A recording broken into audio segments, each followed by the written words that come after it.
This is the 7th and final video related to index notation and index laws. This one focuses on how we can combine what we learned last lesson with scientific notation and what we learned previously with index laws to make calculations with these types of numbers easier. So here's our learning goal. We're going to use our knowledge of scientific notations and index laws to simplify expressions using the 4 basic operations. So those 4 basic operations, of course, are addition, subtraction, multiplication, and division. So first we're going to start with the easy one because it relates specifically to the index laws, multiplying and dividing the scientific notation. So the process there, if you understand what we've talked about with index laws in the first and second law in particular, is actually fairly straightforward. So here's an example. We actually have 2 scientific notation numbers here. I'm just going to put a bracket around them, like so. So they're the 2 numbers, 3 by 10 to the power of 5, which if you recall, 5th power means 5 zeros basically, so that's 100,000. Whereas this here has 3 zeros, 10 to the power of 3 is 1,000, so that's 2,000. So we can work that out by hand by converting first and then multiplying. That's a long and tedious process. What we can do instead is use our index laws. So what I'm going to do is group my numbers at the front, the leading numbers, and I'm going to group my powers of 10 at the back. I'll put them in brackets, because that's the way we deal with these numbers. We multiply our leading numbers first, our coefficients, and we multiply using index laws our bases of 10. So using that knowledge, 3 times 2 is 6, and then 10 to the power of 5 times 10 to the power of 3. Because they have the same base, we add those indices using the first index law. So we multiply the coefficients normally, like so, and then we multiply the bases using the index laws, like so. So 3 times 2 is 6 by 10 to the power of 5 plus 3, adding those indices, is 6 by 10 to the power of 8. So pretty straightforward if you remember those things. There is one extra step when numbers get really big again, and that's just converting to a more appropriate scientific notation. So let's look again. This one's a slightly more complex one. It's got decimals, and it's got powers with positives and negatives. But the same process applies. Let's put it in brackets to make them easy to see. There's our first scientific notation number. There's our second. So moving along from there, we're going to regroup them. There's our coefficients, our leading numbers, and there's our powers of 10. So these we multiply normally, and these we multiply using our index law, our first index law. So let's have a look. Multiply the coefficients. Now, to multiply the coefficients without a calculator, we can partition them. That is, split this 5.1 up into 2 parts. So we can go 5 times 3.2, that's 16, because 5 times 3 is 15, and 5 by 0.2 is 1, so that makes 16. And then the 0.1 here, multiplied by that, moves the decimal place 1 place this way, 0.32. Then you can add them together. Now, of course, you can use a calculator, that's not a problem. But as much as possible, you want to be practicing those mental strategies because it makes life a lot quicker and easier than pulling out a calculator all the time. On the right here, we're going to use our index notation laws. So when we multiply with the same base, we add the powers. So that's 4 plus negative 2. So here it is here. I'll put the negative 2 in brackets to remind us that it goes together. So we get 16.32 for the left, and the power of 10 is 4 plus negative 2, which simplifies to 10 squared. You will recall that 10 squared is 100. Now that's not in scientific notation because you will recall from the last presentation that our decimal place should be here. So we actually have to shift that decimal one more place. Let's look at how to do that. There it is there. So we're going to shift the decimal place like we did before to there. That's 1 place. And because we're making the number smaller, bigger number smaller, we increase the decimal place there. So it increases by 1 to the power of 3. And that's because 100 times 16 is 1600 or 1600. 10 to the power of 3 is 1000, so this is 1600. There it is there. And to 2 decimal places, or to 3 significant figures if you like. This wasn't asked for, but just to remind us what that means. 2 decimal places gives us 3 significant figures in this case. So here's another example. This is division. So when you divide, same things apply. Group our numbers together. There's our first number. Let's just highlight them with brackets again like we did before. We're dividing the first one by the second scientific notation number. So we divide 12.2 by 2. We divide 10 to the power of 5 by 10 to the power of 3. So this we divide normally, and this we use the second index law and subtract those indices because the bases are the same. So we divide the coefficients and we divide the base. 12.2 divided by 2, we halve that, we get 6.1. Subtract the powers and we get 6.1 by 10 to the power of 2. 10 to the power of 2 is 100, so that's 610. Here's a second one where things won't simplify quite as easily. Once again,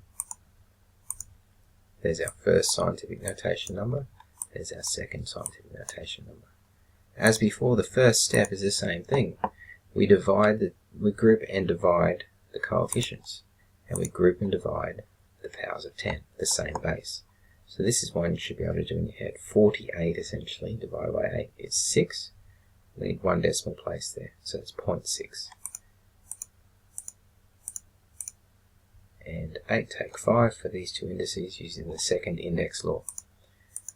So that's 0.6 by 10 to the power of 3. Now, once again, this should be a number from 1 to just under 10.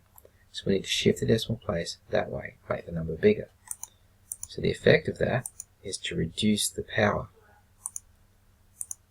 So we move it one place, make that number bigger, make that number smaller. They work in opposite directions. So that's 6 by 10 to the 2, which is 600. And to two significant figures, if we like, we add a second digit there as a decimal place, 6.0. Wasn't asked for, but just to remind us what we were doing before. So that's our trailing 0. Okay, so multiplication and division are the easier of the sums. Addition and subtraction, a little bit more challenging, but it's only one extra step really. There are two methods you can use. The first one, probably not the most efficient method, is to convert to set standard notations and normal numbers, add normally, and then put it back into scientific notation. So it adds extra steps. The second method is my preferred method, but it can be a bit confusing initially. So we can adjust the scientific notation so both numbers have the same base index. That's the key. They have to have the same power of 10. Otherwise you can't add them directly. So here's a question adding two numbers. Let's just indicate where they are, like so. Now one's a power of 4, so 10 to the power of 4 is 10,000. This is 17,000. One group of 10,000 plus a bit more. And this is 10 to the power of 3. 10 cubed is 3 zeros, so that's 1,000. So this is 3,510. So method 1 is to do that, convert them back to normal notation. So we write the number, and we count how many places we've moved the decimal place. So we've got 1, 2, 3, 4 in this case, so that's 17,200. We fill those zeros in. Over here it's 3 places, 1, 2, 3. One gap, so we fill the 0 in there to get 3,510. There they are. There are two numbers, so let's go to the next slide and we'll add them up. So we add those, 17,000 and 3,000 is 20,000, 200 plus 510 is 710. 20,710 is the answer. Now we want a scientific notation answer, so we now have to apply our other knowledge and go back the other way. So we place the decimal between the 2 and the 0 here, because we need a number between 1 and 10. So there's our starting point, 2.071. The next step is to calculate how far we've moved that decimal place to get the power of 10. So here's our number again. And we're going backwards to there. That's where we're shifting the decimal place from there to there. So it's 1, 2, 3, 4 places. That means we need a power of 4. Sorry, 1, 2, 3, 4. 4. Once again, that's an error in the PowerPoint, so that should be 4. Just checking. Okay, so that's option 1. Option 2 is to actually get the same power.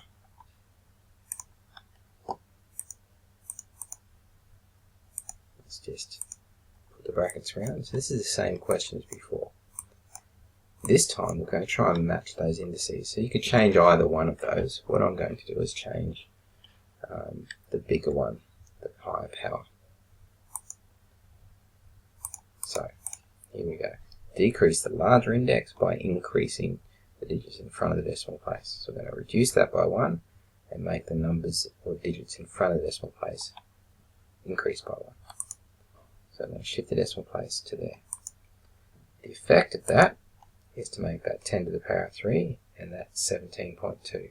So now they're the same base, we can treat these numbers like any normal number. We can just add the 17.2 to the 3.51. So let's have a look at that a bit more closely. Add those two numbers, and they're both groups of 10 to the power of 3. So that 10 to the power of 3 there is grouped together here. This is actually the distributive law that you learned about last year when you did some algebra. So we can add those to work out how many total groups of 10 to the power of 3 we have. So that comes to 20.71. 17 plus 3 is 20. 0.2 plus 0.51 is 0.71. It's that many groups of 10 to the 3. You don't add the 10 to the 3. That's the most common mistake students make. This is just how many groups of 10 to the 3 we have, so we don't touch it. Now, that number there is not in scientific notation because the decimal place should be here. It needs to be a number between 1 and 10. So what we do then is shift that decimal place one place. Let's go back to there. So we put that into there. Decimal place is there. So we've shifted it one place.